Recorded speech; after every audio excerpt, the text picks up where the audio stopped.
नमस्कार, आदाब। सबसे पहले मैं आप लोगों का शुक्रिया करना चाहूँगा कि आप शॉर्ट नोटिस पे आए। आज की हमारी इस प्रेस ब्रीफिंग का जो मकसद था, मेरे साथ आईजी ट्रैफ़िक भी जुड़े हुए हैं। हमारा जो मेन मकसद था वो ये था कि हम आवाम को जो ट्रैफ़िक का जो स्टेटस है और जो फ्रेश फ्रूट की ट्रांसपोर्टेशन है, जो काफ़ी एक अहम मसला बना हुआ था वैली में, उसके बारे में ब्रीफ़ कर सकें।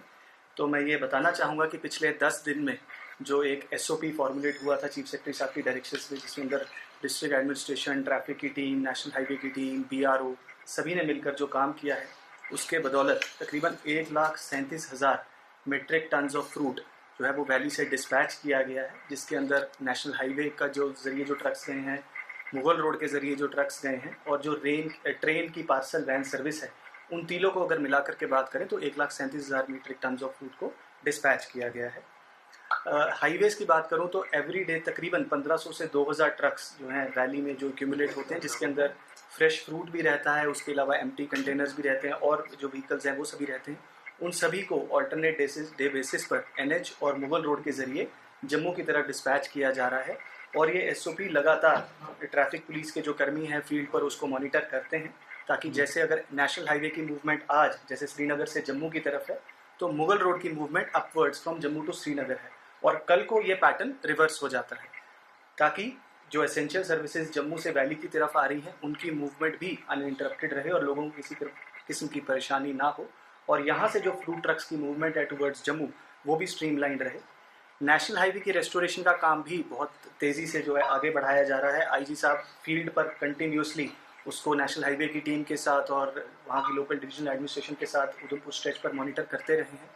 और जो व्हीकुलर मूवमेंट है उसकी रफ्तार में तेज़ी आई है। जहां पहले 1500 से 2000 ट्रक नेशनल हाईवे पे डेली मूव कर पा रहे थे, आज की डेट में 3,500 से 4,000 ट्रक्स जो हैं वो कल रात भी मूव करके पहुंचे हैं श्रीनगर की तरफ। आज भी जितने भी वैली में ट्रक्स थे, तकरीबन 2000 के तकरीबन जो काजीगुंड में थे, उन सब की जो रफ्तार है वो जम्मू की तरफ शुरू कर दी गई है, और आज शाम तक जितने भी फ्रूट ट्रक्स थे वो सभी जम्मू की तरफ पहुंच जाएंगे। इसी प्रकार कल की डेट की मैं बात करूं तो मुगल रोड से भी तकरीबन 1800 से 1900 ट्रक्स जो थे वो सभी जम्मू की तरफ पहुंचा दिए गए हैं, ताकि फ्रेश फ्रूट का इवैक्यूएशन है जो उसको टॉप प्रायोरिटी दी जा रही है, ताकि किसानों को, फार्मर्स को किसी प्रकार की दिक्कत ना हो। जो हमारी नई हाल ही में ट्रेन सर्विस जिसको ऑनरेबल एलजी ने शुरुआत जिसकी की थी, पार्सल वैन सर्विस, जिससे ट्रक जो फ्रूट है हमारा डायरेक्टली श्रीनगर से दिल्ली आदर्श नगर तक पहुंचाया जा रहा है, उसके अंदर भी काफ़ी प्रोग्रेस हमारे फार्मर्स ने in collaboration with rail administration की है, और तकरीबन 800 से 1000 टन जो है फ्रूट डेली ट्रेन के ज़रिए डिस्पैच किया जा रहा है। और हमारे फ्रूट ग्रोवर्स ने एक डिमांड रखी थी कि श्रीनगर के साथ साथ अनंतनाग और बारामूला में भी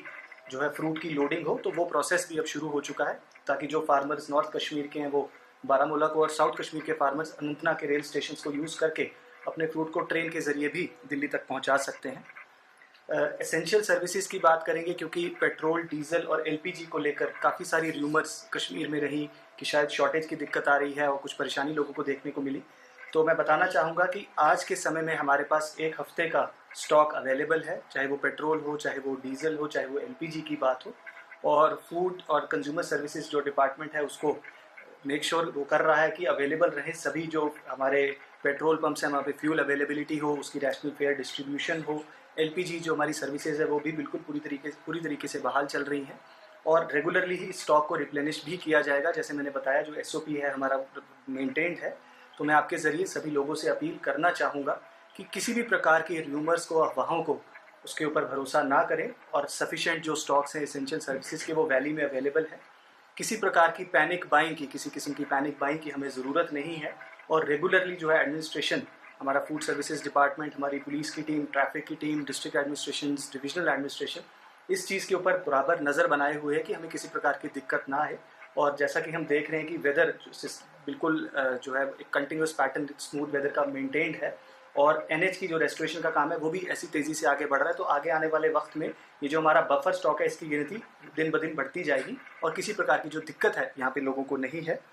ऑनरेबल चीफ सेक्रेटरी साहब on a regular basis national highway के रेस्टोरेशन का काम को रिव्यू कर रहे हैं, ताकि जो मैंने पेस बताया इसको और हम बढ़ावा दे सकें, और वन वे से